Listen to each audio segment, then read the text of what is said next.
Hello everyone, welcome back to our video series. और दोस्तों, आपको पता है इस वीडियो सीरीज में हम लोग आपके लिए लेके आते हैं 500 most important topics for UPSC CSG prelims 2025। और ये वीडियो सीरीज पूरी तरह से फ्री ऑफ कॉस्ट है, हमारे यूट्यूब चैनल के ऊपर अवेलेबल है। बहुत सारी वीडियोस ऐसी आ चुकी हैं, आप उनको भी जाके जरूर देखें। और फ्यूचर में ऐसी बहुत सारी वीडियोज आने वाली हैं, क्योंकि ये 500 जो मोस्ट इंपोर्टेंट टॉपिक हैं आपके प्रीलिम्स में काफी ज्यादा क्रूशियल हो सकते हैं। तो ज्यादा टाइम आपका नहीं लूंगा, मैं सीधा बात करते हैं कि आज हम लोग कौन कौन से टॉपिक यहाँ पे पढ़ने वाले हैं। पहला टॉपिक हम लोग पढ़ने वाले हैं अपने नॉर्थ ईस्ट इंडिया से, जहां पे हम लोग ट्राइब के बारे में बात करेंगे जो कि अभी न्यूज में रही है, क्योंकि कुछ समय पहले वहां पे एक फेस्टिवल हुआ था जिसको हम लोग कहते हैं हॉर्नबिल फेस्टिवल। उसके रिगार्डिंग हम लोग यहाँ पे बात करेंगे और हॉर्नबिल फेस्टिवल के बारे में बात करेंगे। उसके अलावा साइंस एंड टेक वाले पोर्शन से, या फिर कहीं स्पेस वाले पोर्शन से, या फिर कहीं हम लोग एस्ट्रोनॉमी वाले पोर्शन से हम लोग पढ़ने वाले हैं WOHG 64 स्टार, क्योंकि ये टर्म्स बेस्ड क्वेश्चन एग्जाम में बहुत बार प्रीलिम्स में पूछे जाते हैं। उसके अलावा एक और ट्राइब है जो कि नागा ट्राइब है, जिसका नाम है रेंगमा। इसके बारे में बात करेंगे क्योंकि ये भी थोड़ा सा न्यूज में था। और जो ट्राइब्स को लेकर यूपीएससी काफी ज्यादा कंसर्न रहता है, बहुत बार आपको मैच द फॉलोइंग टाइप के क्वेश्चन आपसे पूछ लेता है। उसके अलावा हमारे इंडिया में एक लेक है जिसका नाम है सिरपुर लेक, ये भी न्यूज में थी क्योंकि यहाँ पे एनक्रोचमेंट को हटाया गया था, और ये एक रामसर वेटलैंड भी है बेसिकली। उसके अलावा एक लेक करीबा के बारे में बात करेंगे, जो कि एक इंटरनेशनल लेक है, अफ्रीका से पड़ती है, रिसेंटली न्यूज में रही है, तो इसके बारे में भी देखेंगे, जिसे हम लोग वर्ल्ड ज्योग्राफी वाले पर्सपेक्टिव से भी पढ़ सकते हैं। चलिए दोस्तों, शुरुआत करते हैं। आर्टिकल क्या कहता है? आर्टिकल कहता है कि tourism department apologizes for the misinterpretation of the Khiamniungan tribe during the Hornbill Festival. तो भाई जो वहां का मतलब नागालैंड का जो टूरिस्ट डिपार्टमेंट है, उसने इस ट्राइब से माफी मांगी है।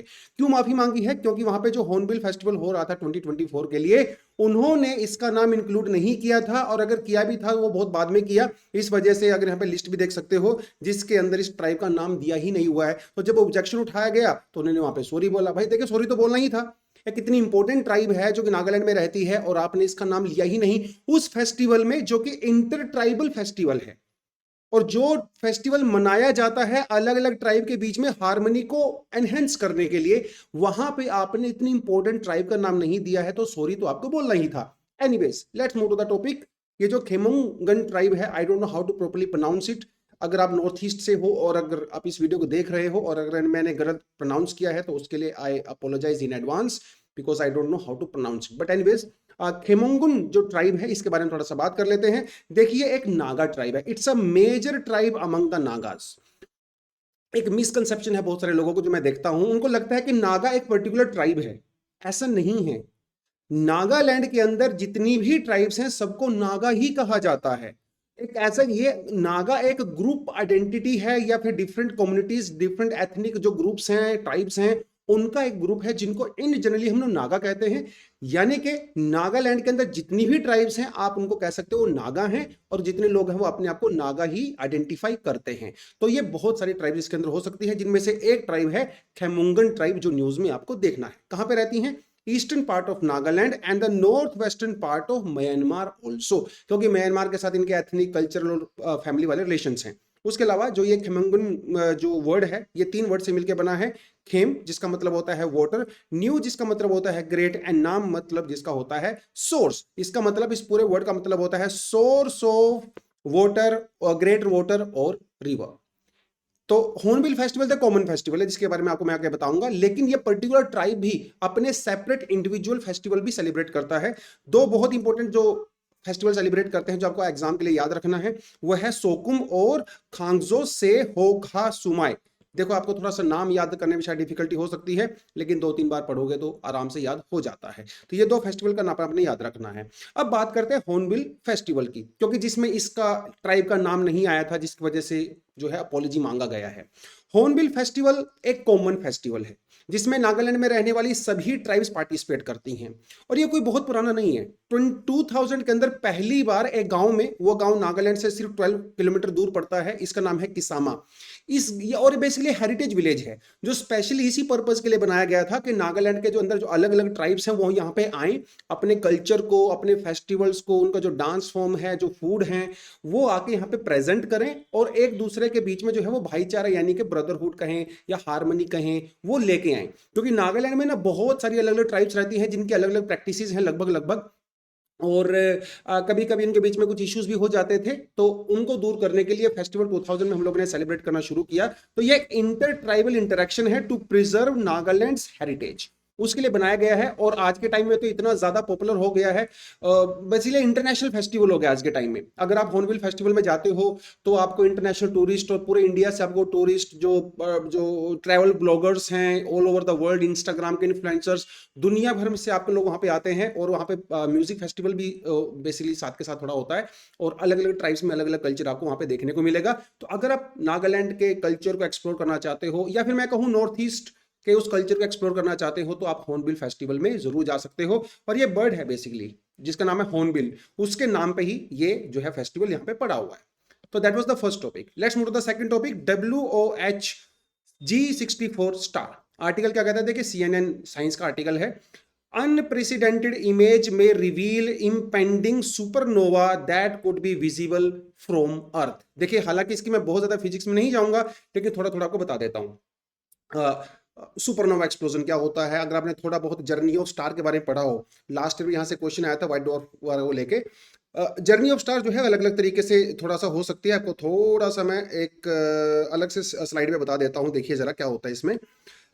जो हमारा इनिशियल स्टार होता है, ये मैं सन की बात नहीं कर रहा हूं, मैं सन से पहले की बात कर रहा हूं, जिसे हम लोग प्रोटो स्टार भी कहते हैं। तो हमारे स्टार्टिंग में जो इस तरह का एक स्टार होता है, अब ये डिपेंड करता है कि ये स्टार का मास कितना ज्यादा है। अगर इस स्टार का मास जो है वो सन के आसपास है, मतलब 1.44 टाइम्स ऑफ द सन इसके आसपास है, तो फिर इससे प्लेनेटरी नेबुला बनता है। ठीक है, इस प्लेनेटरी नेबुला से हमारा सोलर सिस्टम बना था। और बाद, क्योंकि सोलर सिस्टम के सेंटर में तो सन है, बाकी दूसरे प्लैनेट्स हैं, बाद में यही हमारा सन जो है वो व्हाइट डॉर्फ के अंदर कन्वर्ट हो जाता है। तो ये थोड़ा सा अपने इस तरह से याद रखना है। लेकिन अगर इस स्टार का मास बहुत ज्यादा हो, बहुत ज्यादा हो, लेट से 1.44 से लेके 3 टाइम्स, अगर इतना होगा, तो इसके अंदर अंदर जो है वो सुपरनोवा एक्सप्लोजन होता है। सुपरनोवा एक्सप्लोजन होता है, ठीक है, इसको बोलते हैं सुपरनोवा एक्सप्लोजन। और अगर ये जो स्टार है इसका मास अगर 3 टाइम से ज्यादा हो, 3 टाइम किसका, सन का, तो इससे बनता है ब्लैक होल। ठीक है, और ये जो सुपरनोवा एक्सप्लोजन होता है इससे हायर एलिमेंट्स बनते हैं, यानी कि हमारे जो जितने भी एलिमेंट्स आपको देखने को मिलते हैं पीरियोडिक टेबल में, वो इससे जो है वो जनरेट होते हैं। फिर बाद में सुपरनोवा एक्सप्लोजन से कई डिफरेंट तरह की कैटेगरीज बनती हैं। अब इससे थोड़ा सा अगर आप इसको जोड़ के देखोगे आर्टिकल को, तो क्या कहता है, कहता है a massive star that has been imaged with a remarkable sharpness by the European Southern Observatory Very Large Telescope Interceptor। इसमें हुआ ये, हमारी जो मिल्की वेव है, आपको शायद पहले इस बात का नहीं पता हो, लेकिन हमारी मिल्की वेव के दोनों तरफ और गैलेक्सीज भी घूम रही हैं, जो कि मिल्की वेव के दोनों तरफ इसको रिवॉल्व कर रही हैं। उन गैलेक्सीज के अंदर स्टार्स हैं। फॉर द फर्स्ट टाइम हम लोगों ने क्या किया है, एक दूसरी गैलेक्सी के अंदर जो कि हमारी मिल्की वेव को चारों तरफ घूम रही है, वहां पे एक स्टार को आइडेंटिफाई किया है। और वो स्टार जो है वो एक रेड सुपर जायंट है। बेसिकली उसके अंदर सुपरनोवा एक्सप्लोजन होने वाला है अपनी। और सुपरनोवा एक्सप्लोजन दोस्तों का मतलब ये होता है कि सुपरनोवा एक्सप्लोजन एक स्टार की लगभग एंड स्टेज होती है। तो उसके अंदर जब सुपरनोवा एक्सप्लोजन होता है तो वो खत्म हो जाता है, वो अलग से न्यूट्रॉन स्टार वगैरह में जो इस तरह से कन्वर्ट हो जाता है। ये हम लोगों ने आइडेंटिफाई किया है, which is actually very very big discovery. ये ऐसा पहली बार किया है।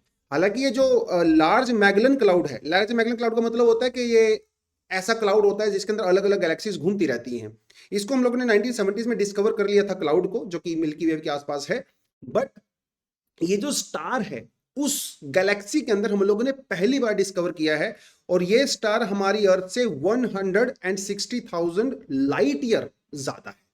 लाइट ईयर क्या होता है, कुछ लोगों को ऐसा लगता है कि जो है ये टाइम का यूनिट है या डिस्टेंस का यूनिट है। बताता चलो कि लाइट ईयर एक डिस्टेंस का यूनिट है। ये एग्जाम में 2014 में सवाल भी आ चुका है प्रीलिम्स में। हमारी जो सनलाइट है या जो लाइट है वो एक साल में कितना ट्रेवल करती है, तो that is the unit of distance basically. तो ये जो मैगलन क्लाउड है बहुत पहले डिस्कवर हो गया था, लेकिन इसके अंदर जो स्टार है वो अभी हम लोगों ने पहली बार डिस्कवर किया है। और भाई ये थोड़ा सा अपनी आखिरी स्टेज में चल रहा है, सुपरनोवा एक्सप्लोजन वगैरह इसके अंदर भी होने वाला है। कब होगा वी नेवर नो। तो ये जो मैगलन क्लाउड है जिसके बारे में मैंने आपको बात किया, इस क्लाउड के अंदर बहुत सारी गैलेक्सीज हो सकती हैं। और ये जो मैगलन क्लाउड है इसके अंदर जो गैलेक्सीज हम लोगों ने डिस्कवर की हैं, इररेगुलर गैलेक्सीज हैं। गैलेक्सीज की अलग अलग शेप हो सकती है, कुछ स्पाइरल हो सकती है, कुछ इररेगुलर हो सकती हैं। पिछली वीडियो में भी मैंने आपको बताया था। हमारी जो मिल्की वेव है वो 22% डिग्री के आसपास उससे दूर पड़ती है। बहुत खास इंफॉर्मेशन नहीं है, बट हाँ मैगलन क्लाउड के अंदर क्या हो सकता है, कुछ छोटी गैलेक्सीज हो सकती हैं, कुछ बड़ी गैलेक्सीज हो सकती हैं। यहाँ पे जो दो गैलेक्सीज हैं, दोनों गैलेक्सीज हमारी जो मिल्की वेव है इससे काफी दूर हैं। 1500 मिलियन लाइट ईयर और 900 मिलियन लाइट ईयर, मतलब बहुत दूर है बेसिकली। लेकिन हमारी गैलेक्सी के दोनों तरफ रिवॉल्व कर रही हैं और ऐसा भी माना जाता है कि इन फ्यूचर में भी बिलियंस ऑफ ईयर्स में वो हमारी गैलेक्सी के साथ मर्ज भी कर सकती हैं। और इन गैलेक्सीज की एज है वही है जो हमारी गैलेक्सी की एज है, यानी कि 13 बिलियन ईयर के आसपास है जब यूनिवर्स बनना स्टार्ट हुआ था। तो उस कॉन्टेक्स्ट में आपने थोड़ा सा याद रखना है। तो एक तो आपने याद रखना है भैया ये जो स्टार हम लोग ने डिस्कवर किया है वो कितना दूर है। ये स्टार हमारी गैलेक्सी का पार्ट नहीं है, किसी और गैलेक्सी का पार्ट है। और ये जो अभी रेड सुपर जायंट है, मतलब ये वाली जो स्टेज है ना, ये रेड सुपर जायंट की होती है, जिसके बाद इसमें सुपरनोवा एक्सप्लोजन होता है। तो ये थोड़ा थोड़ा सा आपने याद रखना है। देखिए अगर आपको फिजिक्स में बहुत इंटरेस्ट नहीं है तो शायद ये टॉपिक आपके लिए थोड़ा सा डिफिकल्ट हो सकता है, लेकिन फिर भी बेसिक्स इंफॉर्मेशन आपको याद रखनी है, क्योंकि 2 नंबर आप सिर्फ इसलिए नहीं छोड़ सकते कि मुझे इंटरेस्ट नहीं है, क्योंकि यूपीएससी में बहुत सारी चीजों में आपको शायद इंटरेस्ट ना हो, लेकिन यूपीएससी को उसमें इंटरेस्ट होगा। तो हमारा इंटरेस्ट यहाँ पे मैटर नहीं करता है, मैटर करता है यूपीएससी का इंटरेस्ट क्या है, 2 नंबर आपको कहां से मिल रहे हैं। क्योंकि ये जो 2 नंबर है ना, आप छोड़ नहीं सकते जस्ट बिकॉज आपको इंटरेस्ट नहीं है, पढ़ना पड़ेगा। क्योंकि जब आपने एक ऐसा फील्ड चूज किया है, आप वो इंटरेस्ट पे नहीं चलेगा सब कुछ, राइट। एनीवेज, रेंगमा ट्राइब के बारे में बात करते हैं। ये भी एक नागा ट्राइब है। मैंने आपको पहले बताया कि नागा एक कॉमन टर्म होती है, उसके अंदर एक ट्राइब है रेंगमा ट्राइब। और हम लोगों ने अभी हॉर्नबिल फेस्टिवल के बारे में बात किया। Rengma tribe mini hornbill celebrate करती है। मिनी हॉर्नबिल जो खुद सेलिब्रेट करते हैं। देखिए जो हमारा मेन जो हॉर्नबिल फेस्टिवल है उसके अंदर तो सारी ट्राइब्स आती हैं, लेकिन रेंगमा ट्राइब अपना भी एक मिनी हॉर्नबिल फेस्टिवल जो है वो करती हैं, जो अभी रिसेंटली हुआ था, इस वजह से न्यूज में था। तो रेंगमा ट्राइब के बारे में कुछ कुछ बेसिक्स इंफॉर्मेशन प्रीलिम्स के लिए आपको पता होनी चाहिए। तो तिब्बतो ब्राह्मण बर्मन जो है, बर्मन मतलब म्यांमार की बात कर रहा हूं, बर्मा की एथनिक ग्रुप से पड़ता है। नागालैंड और आसाम दोनों ही पाया जाता है। एक चीज और कि जो नागा ट्राइब है जरूरी नहीं है कि वो सिर्फ नागालैंड में ही हो, भाई वो आसाम में भी हो सकते हैं, मणिपुर में भी हो सकते हैं, दूसरे स्टेट्स में भी हो सकते हैं। इसलिए जो कई बार लोग जो है ग्रेटर नागालिम की बात करते हैं, जिसके अंदर कुछ आसाम का हिस्सा, कुछ मणिपुर का हिस्सा, वो सब ऐड करने की बात होती है। तो आसाम के अंदर भी जो है नागाज पाए जाते हैं, राइट। उसके अलावा इस ट्राइब के जो दूसरे नाम है जो है जोंग और जैंग भी कह सकते हो। मोंगोलॉइड रेशियल स्टॉक है, मतलब इनके जो फीचर्स होते हैं थोड़ा मोंगोलॉइड टाइप के नजर आते हैं। और ज्यादातर नॉर्थ ईस्ट के जो ट्राइब्स हैं उनके अंदर मोंगोलॉइड ही फीचर आपको ज्यादातर देखने को मिलता है। मतलब जो है स्किन थोड़ी येलोइश टाइप की रहती है, या जो नाक है वो थोड़ी सी फ्लैट रहती है। तो उस तरह के फीचर्स जो है, फेशियल हेयर कम होते हैं, तो उसको मोंगोलॉइड जो है रेशियल स्टॉक हम लोग कहते हैं। उसके अलावा पहले they use to follow their own worship करते थे, they use to be like nature worshippers. लेकिन बाद में जो है क्रिश्चियनिटी में कन्वर्ट हो गई, तो आज के टाइम पे तो मोस्टली क्रिश्चियन ही है। एग्रीकल्चरलिस्ट हैं, झूम कल्टीवेशन करते हैं, आपको पता है स्लैश एंड बर्न कल्टीवेशन की मैं बात कर रहा हूँ। उसके अलावा इनका एक फेस्टिवल है नगाड़ा, जो कि ये सेलिब्रेट करते हैं। चलिए जी, that was about it. Let's move to the next topic, Sirpur lake. तो भी सिरपुर लेक है, ये पड़ती है इंदौर के अंदर, लेकिन जैसा कि आपको पता है हमारे देश में क्या होता है, ऐसी जो वेटलैंड्स होती हैं, लेक्स वगैरह होती हैं, लोग इनके ऊपर एंक्रोचमेंट कर लेते हैं। तो ये बहुत ही हिस्टोरिकल एक लेक है और बहुत बड़ी लेक है, लेकिन इसके ऊपर एंक्रोचमेंट चल रहा था। और इस बार सरकार थोड़ा सा वहां पे टाइट हो गई और इस रामसर साइड से बहुत सारा एंक्रोचमेंट वहां से हटाया गया है। तो सिरपुर लेक जो है वो इसीलिए यहाँ पे न्यूज में था। तो कुछ कुछ बेसिक्स इंफॉर्मेशन प्रीलिम्स के लिए यू शुड नो। एक तो ये ह्यूमन मेड है। एग्जाम में आपसे सीधा ही पूछ सकता है सवाल, which of the following are artificial human made lakes, which of the following are the natural wetlands, ऐसा सवाल भी पूछ सकता है। तो आपने याद रखना है ये एक ह्यूमन मेड वेटलैंड है जो कि इंदौर मध्य प्रदेश के अंदर लोकेटेड है। 670 एकड़ की ये लेक है और 130 ईयर्स पुरानी है। उस समय में महाराजा जो शिवाजी राव होलकर हुआ करते थे, उन्होंने इसको बनवाया था। It's a shallow alkaline nutrient rich lake है और आप जैसा देख भी सकते हो इसके अंदर अच्छा खासा वेजिटेशन भी पाया जाता है। तो it's a part of a very nice wetland actually. और ऐसा कहा जाता है कि this is the only remaining bird watching site in India, जिसके अंदर विद इन सिटी आप जो है बर्ड वॉचिंग कर सकते हो। और विद इन सिटी जो है माइग्रेटरी बर्ड्स भी यहाँ पे जो है सेंट्रल एशिया वगैरह से आते हैं। तो ये एक अपने आप में बड़ा यूनिक सा फीचर है। 2022 के अंदर इसको रामसर कन्वेंशन के अंदर में रामसर साइट इसको डिक्लेयर किया गया था। यहाँ पे कुछ कॉमन स्पीसीज हैं जो आपको देखने को मिलते हैं specially during winter. Painted stork है, बार हेडेड गूज है एंड यूरेशियन जो है विजन है। तो ये थोड़ा सा अपने इस कॉन्टेक्स्ट में इसको याद रखना है। चलिए let's move to the last topic of the day, lake Kariba. तो एक और लेक के बारे में बात कर लेते हैं। देखिए डाउन टू अर्थ में आर्टिकल आया था, climate change, Zambia to shut down hydro power plant as Kariba dries up. तो भाई लेक ही सूख गया है। लेक एक ह्यूमन मेड लेक था कि इट वाज अ रेजर्वोयर जहां बिजली वगैरह बनाई जाती थी, लेकिन thanks to the climate change हालत बहुत खराब है, लेक सूख चुका है। और तो इसलिए उन्होंने डिसाइड किया कि इसको बंद कर देते हैं। ठीक है, तो कहाँ पे है? Central Africa. वैसे तो ये प्रॉपरली सेंट्रल अफ्रीका नहीं है, ये south southern part of Africa है, लेकिन अगर आप थोड़ा सा इसको कोस्ट से देखें तो इसीलिए इसको थोड़ा सा सेंट्रल अफ्रीका भी बोल दिया जाता है। तो यहाँ पे पड़ता है भैया जिम्बाब्वे और यहाँ पे पड़ता है जाम्बिया। तो जिम्बाब्वे और जाम्बिया के बॉर्डर पे आपको ये देखने को मिलता है विच इज लेक करीबा। लेक करीबा, हाँ जी, आगे बढ़े थोड़ा सा। तो ये एक मैन मेड लेक है, सबसे बड़ी world's largest man made lake है, पूछेगा एग्जाम में आपको सीधा सीधा क्वेश्चन। ठीक है, और इसके ऊपर जो डैम बनाया गया है उसके लिए जो टेक्निक यूज की गई है उसे बोलते हैं डबल आर्क वॉल। ये देखिए, ये है वही वो डबल आर्क वॉल जो यहाँ पे आपको नजर आ रही है। ठीक है, इसको बंद कर दिया गया है क्योंकि इसके अंदर पानी नहीं था। और इतना बड़ा लेक है ये, इसके अंदर आपको मिलेंगे 102 आइलैंड्स, जिनमें से कुछ आइलैंड तो काफी छोटे हैं लेकिन कुछ आइलैंड एक्चुअली काफी इंपॉर्टेंट भी हैं। जैसे यहाँ पे चेट आइलैंड और स्पर्विंग आइलैंड है, ये भी एग्जाम में आपको याद रखना है। इसमें से जो चेट आइलैंड है, this is the world's largest expanse of the protected undeveloped wetland and host the largest single population of African elephants. मतलब सोच के देखिए, एक मैन मेड लेक हम लोगों ने बनाई, उसमें एक आइलैंड है जिस आइलैंड के ऊपर वर्ल्ड के largest number of Asian elephant African elephant पाए जाते हैं। It's such a great feet. तो उस कॉन्टेक्स्ट में आपने याद रखना है लेट करीबा को। तो बस इतना ही कॉन्टेक्स्ट में आपको इसको याद रखना था प्रीलिम्स के पर्सपेक्टिव से।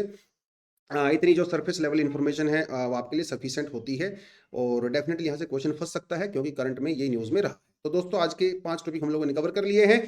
आगे वीडियोस में और मैं टॉपिक कवर करता रहूंगा। अगर आपको वीडियो अच्छी लगी है, कुछ नॉलेज अगर आपके एनहेंस हुई है, तो आप इसको वीडियो को लाइक कर सकते हो। ये कंटेंट आपको कहाँ मिलेगा? डिस्क्रिप्शन में जाओगे तो वहाँ पे टेलीग्राम ग्रुप का लिंक आपको मिलेगा, आप उस पर जाके ज्वाइन कर सकते हैं। Thank you very much, all the best, जय हिंद।